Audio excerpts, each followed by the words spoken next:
बिहार की मौजूदा सरकार के राजस्व एवं भूमि सुधार विभाग किस प्रकार से बिहार के रैयतों को मूर्ख बना रहे हैं, यह यदि आपको जानना है तो आप इस वीडियो को अंत तक अवश्य देखें। जैसा कि आपको पता है कि सीएस खतियान 1898 ईस्वी से 1905 ईस्वी के बीच बना था।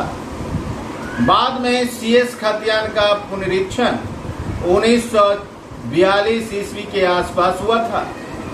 इसके बाद जब देश आजाद हुआ 1955 में जब जमींदारी उन्मूलन कानून लाया गया तो विवादों में जमीन एवं रैयत आ गए। फिर जमींदारों से बिहार सरकार की लड़ाई हुई और जमींदारों ने रिटर्न्स भी फाइल किए।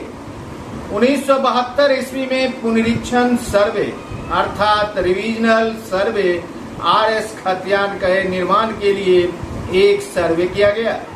यह सर्वे 1972 से 1984 तक चला। कई जिलों में इस सर्वे के बाद खतियान प्रकाशित किए गए, जमाबंदी कायम किया गया, लेकिन भूचाल अब भी बरकरार है। इस भूचाल की जड़ में अधिकारी पदाधिकारी हैं। कारण है कि जब 1972 से 1984 के बीच नया सर्वे और नए खतियान का प्रकाशन हुआ, जमाबंदी कायम की गई, तो जमाबंदी पर खाता और खेसरा क्यों नहीं चढ़ा? खाता और खेसरा की जगह आप देखते होइएगा कि जमाबंदी में 0 लिखा हुआ है।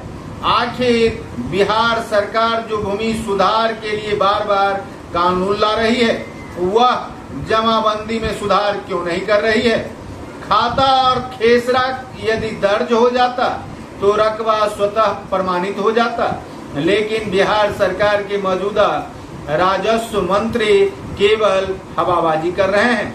वे कह रहे हैं कि यह सर्वे विवादों को कम कर देगा, विवाद को बढ़ने नहीं देगा, हिंसा को पनपने नहीं देगा। लेकिन क्या बिहार सरकार राजस्व एवं भूमि सुधार में आमूलचूल परिवर्तन कर पाने में सक्षम है? यदि हाँ, तो वह कर क्यों नहीं रहा है? यदि नहीं, तो फिर इस प्रकार के विशेष सर्वेक्षण का क्या औचित्य?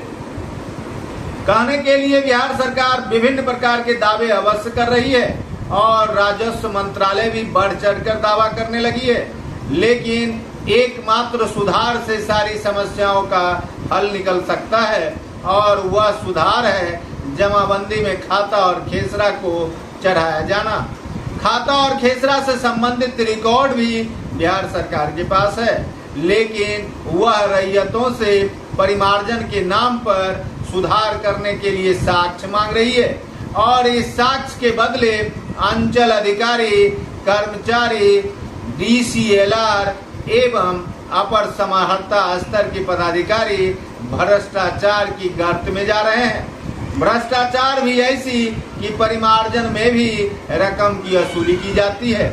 लोग ऑनलाइन परिमार्जन के लिए साक्ष्य के साथ आवेदन अवश्य करते हैं, लेकिन इस आवेदन के एवज में चढ़ावा देने के बाद ही कार्रवाई होती है। तो आगे बिहार में राजस्व सुधार के नाम पर यह लूट खसोट कौन रोकेगा? राजस्व विभाग, भूमि सुधार विभाग इसे रोकने में असक्षम है। कारण है कि यदि वह जमाबंदी पर खाता और खेसरा चढ़ा देता तो आज इतनी भ्रष्टाचार नहीं होती, लेकिन वह चढ़ा पाने में विफल हो गया। बिहार सरकार ने आधार सीडिंग का फार्मूला लाया, लेकिन वह भी टाई फीस हो गया। कारण है कि आधार से जमाबंदी को जोड़ने का काम करने में कर्मचारियों ने दिलचस्पी नहीं दिखलाई। कारण था कि राजस्व कर्मचारी इसमें भी उगाही चाहते थे और लोग आधार सीडिंग के नाम पर उगाही में बढ़ चढ़कर हिस्सा ले ही नहीं रहे थे। आखिर चढ़ावा चढ़ाने से परहेज करने वाले रैयतों के कारण ही आधार सीडिंग का कार्य विफल हो गया। इसी प्रकार से परिमार्जन में भी खाता और खेसरा सुधार की बात होने लगी। यदि आप देखेंगे तो राजस्व रसीद हाथ से काटा गया था और हाथ से काटे गए रसीद की बहुत सारी राशि राजस्व कर्मचारी के पास ही रह गया। कारण है कि इसका ऑडिट हुआ ही नहीं। ऐसे में राजस्व कर्मचारियों ने राजस्व रसीद से वसूले जाने वाले पैसे को अंचल कार्यालय में जमा ही नहीं करवाया और बहुत सारे ऐसे रसीद काट दिए गए जो हाथ से लिखे हुए हैं, उस पर W लिखकर अर्थात विथआउट पेपर WO लिखकर या WP लिखकर छोड़ दिया जाता है। इसका अर्थ ये हुआ कि राजस्व तो लिया गया लेकिन बिना पेपर का। ऐसे में विवाद की जड़ यहीं से शुरू हुई और राजस्व रसीद किसी ने दूसरे की भी कटवा ली।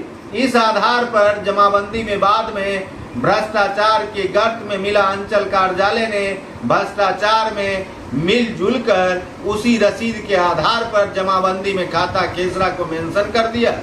जमाबंदी किसी की और खाता खेसरा किसी का। इस प्रकार से कई बड़े बवाल हुए और बवालों के जड़ में अंचल कार्यालय ने यह लड़ाई लड़ाने का काम किया। अंचल के रजिस्टर 2 को यदि आप देखेंगे तो आपको पता लगेगा कि यह पहले वर्ग के छात्रों द्वारा लिखा गया रजिस्टर है, जिसमें इतनी काट खोट त्रुटियां हैं और व्हाइटनर का प्रयोग है कि यदि सही से जांच हो तो कई राजस्व कर्मचारी इसके गर्त में आ सकते हैं और कई राजस्व कर्मचारियों पर FIR भी दर्ज किए जाएंगे।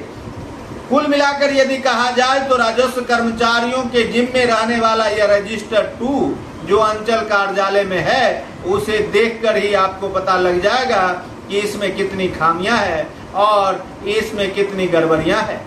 कुल मिलाकर कहें तो बिहार सरकार राजस्व एवं भूमि सुधार के नाम पर विभाग तो संचालित कर रहा है, लेकिन इसमें सबसे अधिक भ्रष्टाचार है और इस भ्रष्टाचार के जड़ में राजस्व कर्मचारी से लेकर अपर समाहर्ता तक शामिल हैं। आखिर सुधार करेगा तो करेगा कौन, जब अपर समाहर्ता स्तर के राजस्व पदाधिकारी ही इसमें संलिप्त हो तो फिर बिहार सरकार क्या उम्मीद कर सकती है। अंचल कार्यालय, राजस्व कर्मचारी, राजस्व पदाधिकारी एवं DCLR तक तो लोग जानते ही थे। अब अपर समाहर्ता स्तर के अधिकारी भी इस कार्य में जुट गए हैं ताकि इस कार्य में बढ़ रहे भ्रष्टाचार को रोका जा सके, लेकिन यह रोकने की जगह पनपने लगा है। कारण यह भी है कि अधिकारी मंत्री को मूर्ख बनाते हैं और मंत्री को सुधार के नाम पर ठगते हैं। यदि IAS अफसर चाह ले तो राजस्व एवं भूमि सुधार में आमूलचूल परिवर्तन हो सकता है। जमीन विवाद की समस्याएं कम सकती है, लेकिन सरकारी जमीन पर कब्जा कराने में अपर समाहर्ता स्तर के पदाधिकारियों का बहुत बड़ा योगदान है।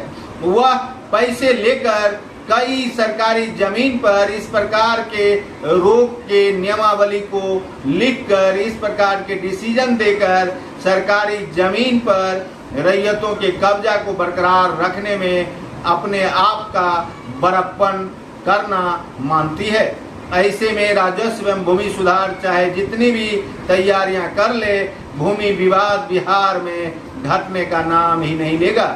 घटने का सूत्र ही IAS ऑफिसर राजस्व विभाग को बताते ही नहीं है और नहीं बताने के कारण राजस्व एवं भूमि सुधार के नाम पर बिहार में आमूलचूल परिवर्तन कराने का दावा करने वाली बिहार सरकार के मंत्री दिलीप जायसवाल भी बड़बोलेपन के शिकार होते जा रहे हैं। सुधार के नाम पर यदि जमाबंदी में खाता और खेसरा का मेंशन कर दिया जाता तो यह सुधार सक्षम हो पाता, सफल हो पाता, लेकिन इसकी सफलता के जड़ में बिहार में राजस्व एवं भूमि सुधार विभाग के राजस्व कर्मचारी से लेकर राजस्व सचिव तक के स्तर के अधिकारी इसमें सुधार चाहते ही नहीं है।